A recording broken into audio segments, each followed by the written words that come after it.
Assalamualaikum warahmatullahi wabarakatuh. Perkenalkan, nama saya Ella Melawati dari kelas karyawan angkatan 13. Di sini saya akan mempresentasikan ujian akhir semester 6 dengan mata kuliah kewirausahaan. Langsung saja pada pertanyaan yang pertama, yaitu maksud dari entrepreneurship is ability to create the new and different. Yaitu kewirausahaan adalah suatu kemampuan untuk menciptakan sesuatu yang baru dan berbeda. Kewirausahaan secara sederhana sering juga diartikan sebagai prinsip atau kemampuan wirausaha. Dengan kata lain, wirausaha itu harus mampu terus berinovasi dengan sesuatu yang berbeda. Kemudian yang kedua, maksud dari governmental entrepreneur, yaitu pemimpin negara yang mampu mengelola dan menumbuhkan jiwa dan kecakapan wirausaha penduduknya. Contohnya seperti mana? Contohnya seperti pemimpin negara Singapura, yaitu Lee Kuan Yew. Kemudian yang ketiga, risk mitigation. Dari definisi risk mitigation ini atau manajemen risiko, yaitu merupakan suatu pendekatan struktural atau metodologi dalam mengelola ketidakpastian yang berkaitan dengan ancaman. Konsep dari manajemen risiko ini yaitu yang pertama, pendekatan manajemen risiko. Pendekatan manajemen risiko ini itu sistematis mengenai manajemen risiko. Dibagi menjadi 3 stage utama, yaitu yang pertama identifikasi risiko, yang kedua analisis dan evaluasi risiko, yang ketiga respon dan reaksi untuk mengulangi risiko tersebut. Dengan demikian, manajemen risiko adalah pendekatan terstruktur atau metodologi dalam mengelola ketidakpastian yang berkaitan dengan ancaman. Rangkaian aktivitas manusia termasuk penilaian risiko, pengembangan strategi untuk mengelola dan mitigasi risiko dengan menggunakan pemberdayaan atau pengelolaan sumber daya. Kemudian yang kedua dari konsep manajemen risiko ini yaitu prinsip manajemen risiko. Yang pertama, transparansi, yaitu agar seluruh potensi risiko yang pada suatu aktivitas, khususnya transaksi, dipaparkan secara terbuka. Risiko yang disembunyikan menjadi sumber permasalahan terbesar dan dapat dikelola dengan baik. Kemudian yang kedua yaitu pengukuran yang akurat, yaitu mensyaratkan investasi berkesinambungan untuk berbagai teknik. Kemudian yang ketiga, informasi berkualitas yang tepat waktu. Yang keempat, diversifikasi, atau asumsinya adalah bahwa konsentrasi dapat muncul sesaat seiring bertambahnya berbagai perubahan yang terjadi di dunia. Kemudian yang kelima,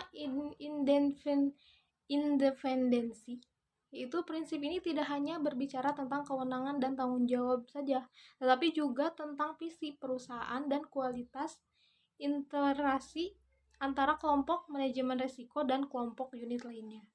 Kemudian yang keenam, pola keputusan disiplin. Yang ketujuh yaitu kebijakan. Karena prinsip-prinsip tersebut akan menjadi penentu arah dalam penyusunan suatu kerangka kerja bagi model manajemen risiko yang handal.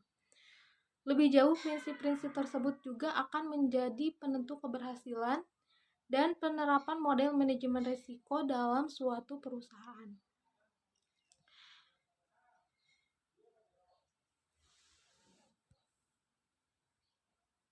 Kemudian yang ketiga dari konsep manajemen risiko yaitu sumber risiko.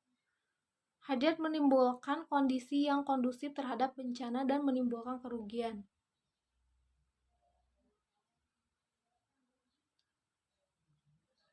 Sumber risiko. Hajat menimbulkan kondisi yang kondusif terhadap bencana dan menimbulkan kerugian. Dan kerugian adalah penyimpangan yang tidak diharapkan. Maka ada beberapa sumber risiko, antara lain yang pertama, resiko sosial. Sumber utama dari resiko adalah masyarakat, artinya tindakan orang-orang yang menciptakan kejadian yang menyebabkan penyimpangan, yang merugikan dari harapan kita. Kemudian yang kedua, resiko fisik. Ada banyak sumber resiko fisik yang sebagainya adalah fenomena alam, sedangkan lainnya disebabkan dengan kesalahan manusia.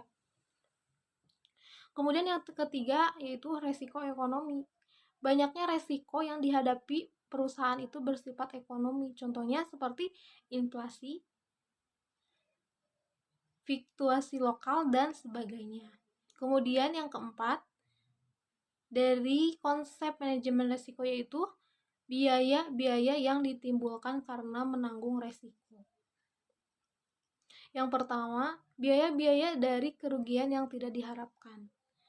Setiap hari, sebagian perusahaan dan keluarga menderita kerugian karena situasi resiko murni. Sebagai contoh yaitu kebakaran, yaitu menghancurkan suatu gedung. Biaya dari kerugian yang diharapkan terhadap suatu unit ekonomi dalam keadaan tertentu, terhadap biaya dari kerugian terhadap masyarakat, biaya dari kerugian yang tidak diharapkan oleh suatu unit ekonomi dalam keadaan tertentu terhadap masyarakat. Mudah diketahui, tetapi biaya paling penting sehubungan dengan ketidakpastian itu sendiri kurang mendapat perhatian. Kemudian yang kedua, biaya ketidakpastian. Orang yang meragukan kemampuan penghasilannya untuk membiayai kebutuhan kehidupannya di masa depan mungkin mulai membuat tabungan. Konsep-konsep lain yang berkaitan dengan resiko yaitu istilah hajat dan peril.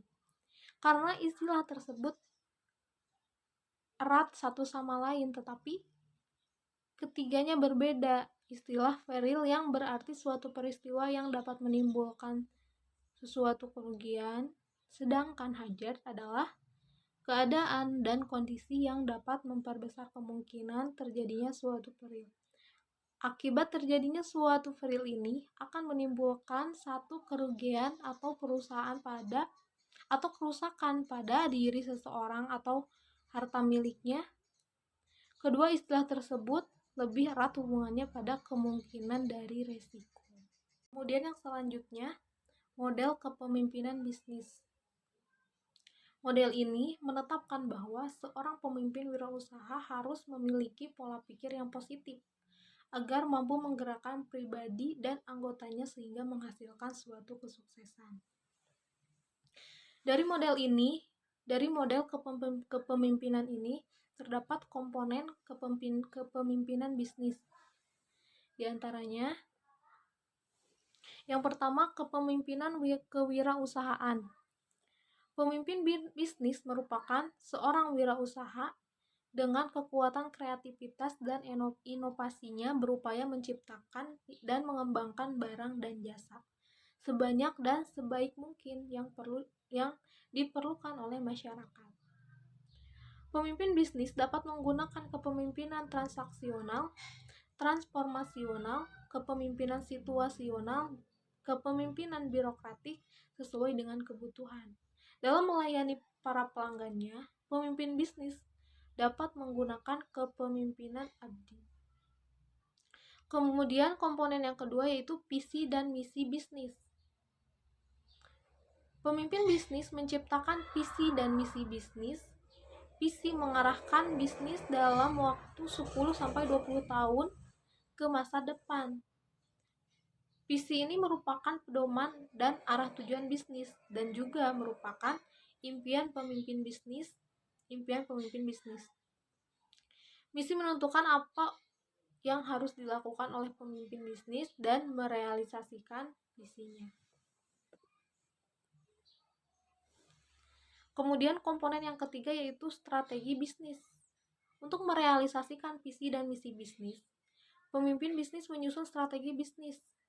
Strategi bisnis ini adalah rencana jangka panjang 5-10 tahun ke depan yang berisi bisnis apa yang akan dilakukan, kemudian barang dan jasa apa yang akan diproduksi, Yang ketiga, apa yang harus dilakukan agar bisnis kompetitif. Kemudian strategi investasi, wilayah operasi, pengembangan organisasi, pemasaran, keuangan, sumber daya manusia, dan sebagainya. Kemudian yang keempat, dari komponen kepemimpinan bisnis ini yaitu strategi bisnis yaitu aktivitas manajemen bisnis. Strategi bisnis dijabarkan menjadi rencana dan pelaksanaan aktivitas manajemen bisnis. Semua aspek bisnis direncanakan dan dilaksanakan dalam suatu kerangka sistem yang saling mendukung dan memberikan kontribusi dalam mencapai sasaran dan tujuan bisnis. Kemudian, setiap aktivitas ini dievaluasi kinerjanya dan dilakukan penyesuaian dan koreksi jika kinerja di bawah standar. Kemudian yang kelima dari komponen kepemimpinan bisnis itu yaitu budaya dan iklim organisasi. Pemimpin bisnis menciptakan dan mengembangkan budaya dan iklim organisasi. Pelaksanaan norma dan nilai budaya organisasi ditegakkan dengan disertai sanksi atas pelanggaran yang terjadi. Pemimpin ini mengembangkan iklim organisasi yang kondusif, yang memotivasi para karyawan agar bekerja secara maksimal.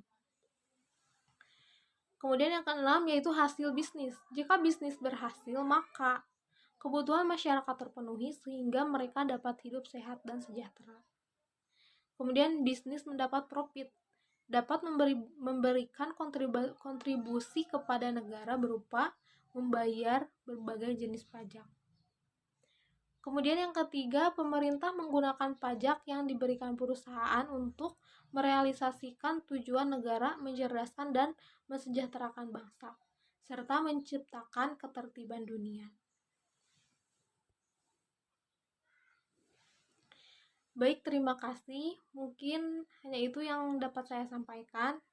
Mohon maaf bila masih banyak kesalahan. Assalamualaikum warahmatullahi wabarakatuh.